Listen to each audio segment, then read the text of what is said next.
Before I begin my statement, let me take a moment to first express my concern and condolences for the people in your home state of Alabama and some surrounding states. Our thoughts and prayers are with them as they go through this very difficult period of recovery. Mr. Chairman, I would like to welcome the witnesses today who are testifying on the modernizing of documentation and elimination of redundant identification and security credentials act. The credentialing process for aviation and other transportation employees is one of the most critical layers of security that we have, as it determines who will have unescorted access to the most secure and sensitive areas at airports and seaports.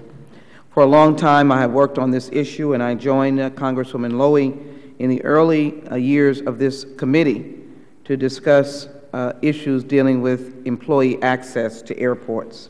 I visited the aprons of airports, I've walked on tarmacs, I've visited with employees, I've watched trucks ingress and egress, I've visited cargo sites where inspections are carrying on, I've asked the intimate and intricate questions of how do airports work and how are we assured that all that are on those grounds have the responsibility but also the credibility and the review that gives them the access that has been given. We can see with issues such as external attacks on airports, meaning attacks on the perimeters, such as the issue in Moscow and other places, we recognize that we have some great challenges. Industry experts agree that this type of employee screening is one of the most useful tools in mitigating the insider threat of individuals who wish to do harm. The credentialing process for aviation and other transportation employees is one of the most critical layers of security that we have, as it determines who will have unescorted access to the most secure and sensitive areas at airports and seaports. With an issue as serious as this and a process as complicated as this, I am concerned that we are rushing legislative action for an issue that impacts many stakeholders, none of whom have been asked for this type, or none of whom have asked for this type of legislation. In fact, I'm told that the Transportation Trades Department of the AFL-CIO is opposed to this bill, and that there are concerns being raised by the Airports Council International. The subcommittee's oversight in this area needs to continue before legislation is passed that could cost jobs and raise operating expenses for the economically sensitive transportation industry.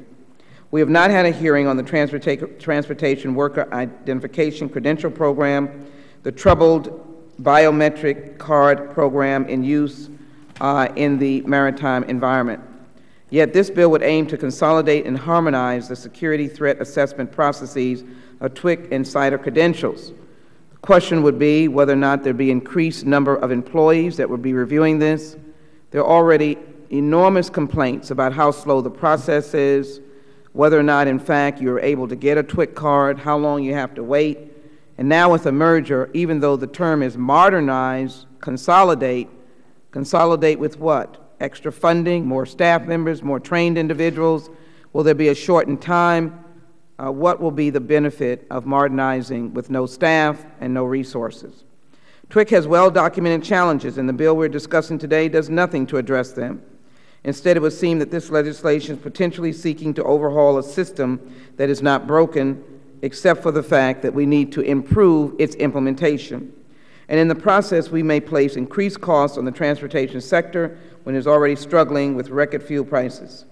Mr. Chairman, a TWIC card costs $132.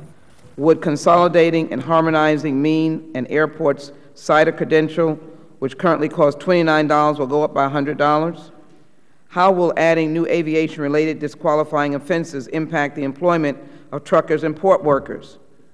Will it have a disproportionate effect on minorities and small businesses? What assurances do we have that this legislation, if enacted, will not put people out of work just when we have unemployment picture just when our unemployment picture is finally turning around?